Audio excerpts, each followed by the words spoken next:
good morning, Alan. It's a pleasure to have you with me in this conversation. And it's a long time we don't see each other, but I followed you a little bit online, and I'm very curious to hear from you. A few of the things that are happening down in South Africa. But before doing that, could you please introduce yourself and tell me, what you do, what are you up to these days? Okay, so just quickly about my background. I'm twice an engineer, but I'm also a yoga teacher, facilitator of biodanza. And I basically have integrated everything by becoming a coach 18 years ago. And so what I do is do executive coaching and team coaching. But what fascinates me is talent, talented people like yourself to basically explore what it is that makes them extraordinary. And I've created like a system where basically I extract 5 belief questions that make you excel in what you do. And in that way, it's possible to transfer your 5 belief questions to someone else. That's and they can read in their own words. And maybe take 30-40% of your talent. Right. Well, I'm pretty fascinated about that. Could you tell us a little more about the 5 questions before getting into anything else? Yeah. So what happens is that I realized after 18 years of coaching that the essence of coaching is basically to look at the belief system of people, and often the limiting belief system, and reframe them in powerful belief system or more powerful belief system, in such a way that the belief creates new thoughts, and these new thoughts create new actions, and that change the life of people. So instead of looking at limiting belief system, I'm looking at a belief of excellence in people. And obviously, very often it's unconscious. So my talent is basically to help people to access what they know, their belief system, but they don't know that they know. And then to transform this belief system into questions that they ask themselves. So it's like belief questions that they ask themselves. And now they become conscious. They record this belief question on their cell phone. They listen to it like 60 times until it becomes like advertising, an automatic question that they ask themselves to perform at their best. So that's what I do. And I do that sorry. One thing I like to clarify, because it's very interesting for me, because usually coaching is to interrupt self-defeating patterns or beliefs, limiting beliefs, as you said. But now you are concentrating on the excellence belief, like what is excellent, like to foster what's beautiful rather than to interrupt what doesn't work. Is that correct? Exactly. Yeah. That's beautiful. Exactly. Beautiful. So, for example, if someone has a belief of excellence, to say, if someone else has done it, why can't I do it also? It's a powerful belief. Yeah. So you look at what you can rather than what stops you, and you focused on that. That's a beautiful way to go about it. Yeah. And also, how could you transfer that and exchange it with other people? And then suddenly increase the quality of everybody around you and yourself also. It's powerful. Are you writing something about that? Yeah, so I'm busy to write in confinement now. I will finish my book. I'm writing a book on it. Yeah. So you're in confinement also. Tell me a little bit about what's going on there in the confinement, or how is the experience in South Africa? You're in Johannesburg, right? Yeah. Yeah. What's the experience like? So personally, I'm biased because I'm writing this book, so I'm like passionate about it and I'm inspired, and so I don't see the confinement as a problem. I see it as an opportunity, in fact. But I think in South Africa, it's not the case. We have a lot of townships and people who have like no space or no computer. It's not pleasant at all. And but the government has done a very good job, starting with take care immediately at the beginning and for the confinement. And I think they started we had 500 cases. Very, very low. And today, we are about 1,700 cases. And also the president brought the army to help the police to enforce the lockdown, which has basically a good effect in terms of discipline, but a bad effect in terms of the apartheid and the reminiscence of the apartheid with the army in the township. So it's like a double edge. I will say globally it's going very well. We are still in the linear aspect. He has also done something very well, which is 10,000 people going to do testing and also tracing people. But it's not always easy to trace people in the informal sector.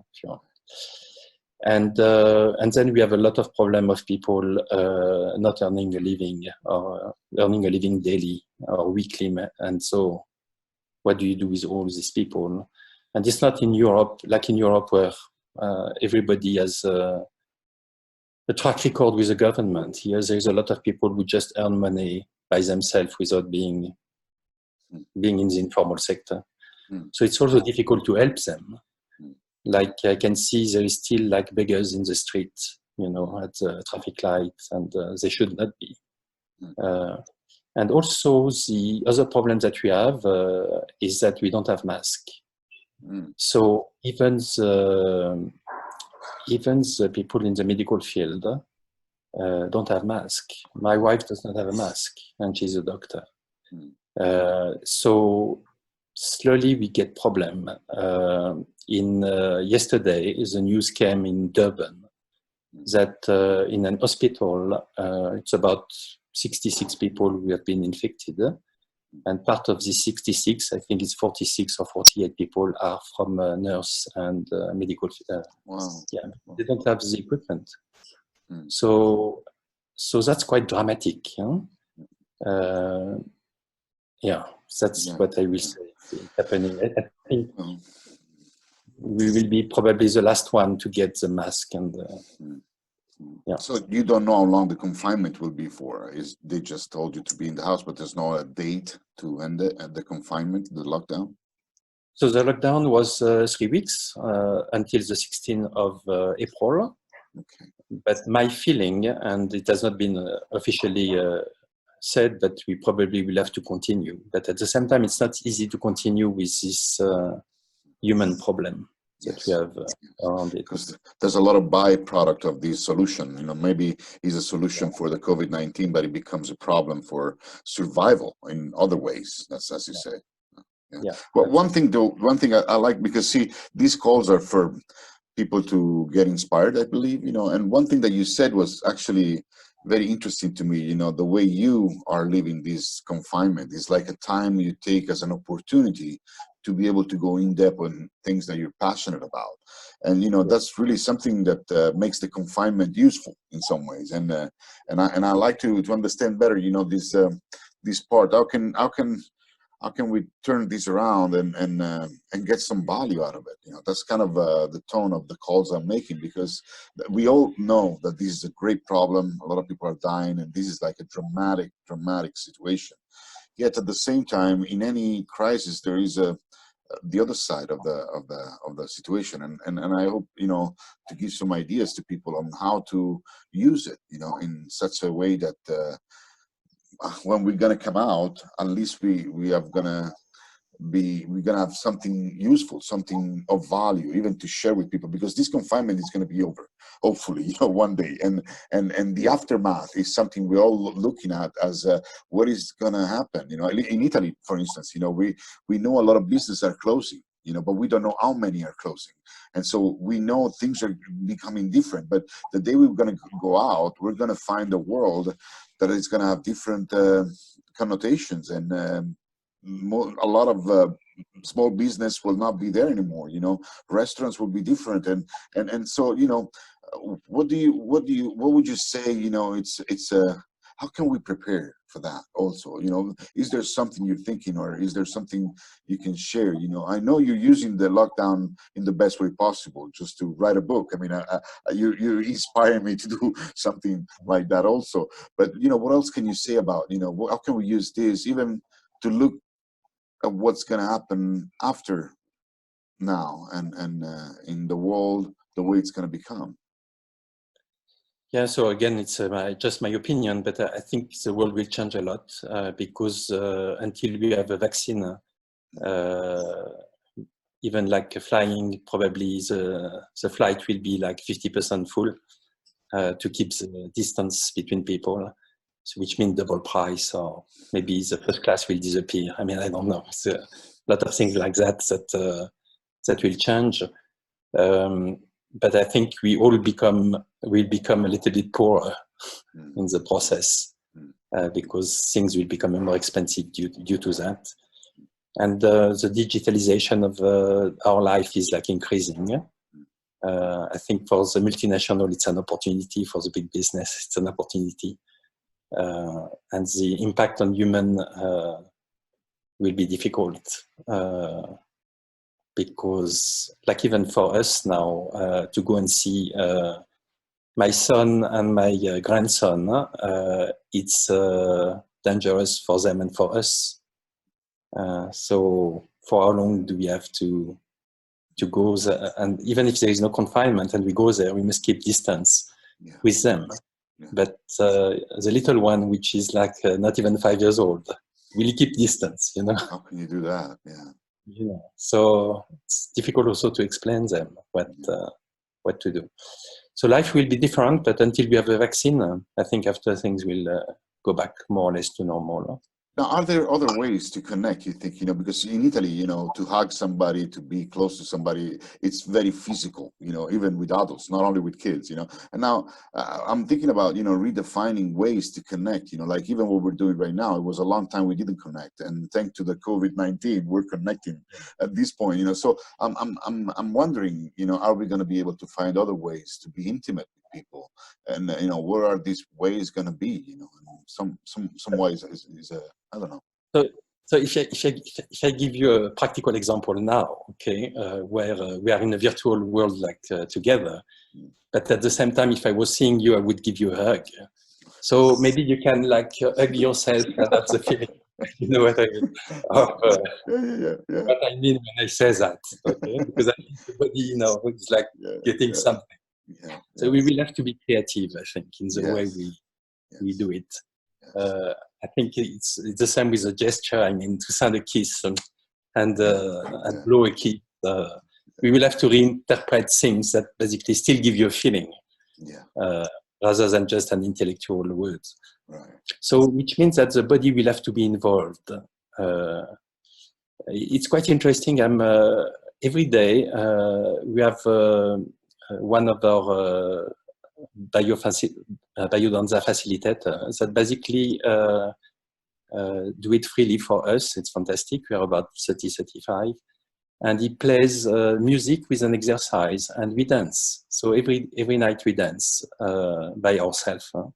But at least you have the feeling of what it is. And every dance can be, for example, we will need to be much more flexible, agile to create our own future. And like the water, you could go like and go around in dancing to see that like the water, you must not be stopped by any obstacle. You must be fluid and go around. And then you can teach your body to have this flexibility in your body. Because if you have the flexibility in your body, you will get it in your mind. So just to say that we need to be creative and flexible and so on intellectually is not enough. We need also to teach our body. And that's an example. Yeah, on the other side, you know, what I'm thinking is also, you know, understanding the value of what we had up until now, you know, because, you know, I didn't think about hugging before the time I couldn't do it anymore.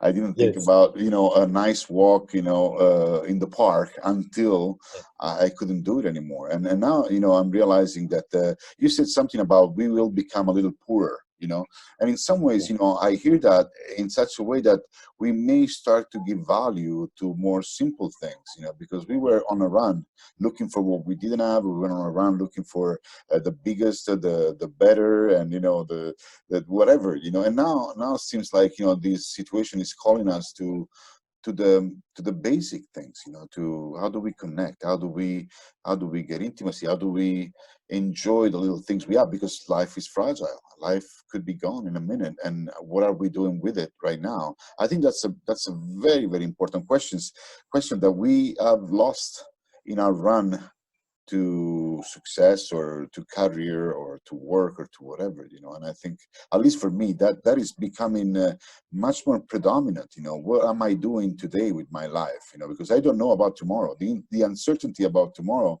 it's a way for me to say, what am I doing now?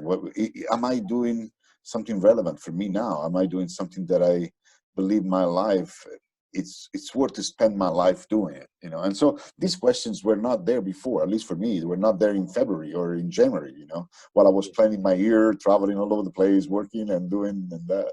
And so now I'm more thinking, is this, you know, relevant? My life, how am I making it relevant in this moment? And so that's kind of where I'm at personally. Yeah, so for me, what you mentioned, if I reformulate what you mentioned, is that we will have to change our behavior. Yeah. We will have to adopt a new behavior. Yeah. And again, for me, this new behavior will be to change our mindset. And to change our mindset will be to change our belief, like what you mentioned now. There is maybe a new belief that is my life relevant to what really I want, or is it relevant to what other people want from me? And suddenly you basically say, no, but maybe I need to refocus on what is relevant for me first, and give value to what is relevant for me first. And then at the end of the day, if I manifest who am I really, that's the best gifts that I can give to the world, rather than to try to be something else. So again, for me, if I go back to my 5 questions, I can give you my 5 questions now for during the confinement. If that can help people to things. But so the first question for me is that am I distancing enough? Because I have to pay attention to that. And the second question, are my hands clean? Because I have to change these habits. And the third question is what I'm learning about myself in this crisis, because I'm under pressure. And what is my type of behavior under pressure? And the next one is, what does that mean for me to feel alive? And review what it is. And the last one is how to work differently from now on, because I have to be prepared for the future. So that's the 5 questions that I've embedded in myself to basically start to change my own behavior and create my future. Yeah. And I think in the uncertainty where we don't know where we are going, there is one certainty, is what inspires you. And I think it's better to follow what inspires you. Yes. No, I think you know, those questions is interesting because it seems like they go from practical to belief. You know, you start from practical. You know, am I distancing myself? Am I washing my hands? And then you go into, you know, what about my life, and what about my habits, and what about, you know, what I will do in the future. You know, and that's powerful because it's a process we should all go through in processing the situation, rather than, you know, be caught into fear and you know, be caught into the concern, you know, and those things don't allow you to be able to reflect. And I believe those questions are very powerful, and I believe we all need to go through some kind of elaboration of what we've been through and what we're going to go through, and be willing to embrace life as in the way it's going to be, rather than want it the way we had it. I think if we try to want it the way we had it, we're going to be disappointed very bad. And so that's interesting. So, well, I thank you very much for this conversation, and I ask you if it's possible, like down the line in a couple of weeks, if I can get another call with you just to get a sense of what's going on and the evolution, even if you're thinking about this because you're writing, and you probably will be in a different place of the writing, and I love to follow up with you, and I love to hear how that evolves, and maybe, you know, when do you think the book is going to be out? It will be an electronic book, because I have to follow the flow. Okay. Yes, it will be an electronic book, and I think in probably 1 month. All right. So we might get a talk even around that also, just to talk about it, and you know, I love to see that, because if it's electronic, anybody can download it from everywhere in the world. So, you know, that's going to be beautiful. And you know, your work is really like to do exactly what I do, but you work more on the limiting belief of people. Yeah, and, true, and true, true. Yeah, to So, me, it's like is like untie people from what stops them, and you are more like into increasing what makes them unique. You know, and that's a beautiful thing because I think both have a relevance in this world. So I love to combine the two things in many ways, in the ways we can. You know, and this is one of the ways. yes, and I will, if we have a discussion, I will explain to you how I do it with people who have limiting beliefs. Okay. Because I've done that, yeah, as a coach. Well, we'll keep that for the next conversation, and thank you very much for your time. I know you know you're busy doing that, and I'm interrupting you in your thinking, but thank you, thank you very much. Thank you, Alain. Thank you. We'll talk soon. Bye.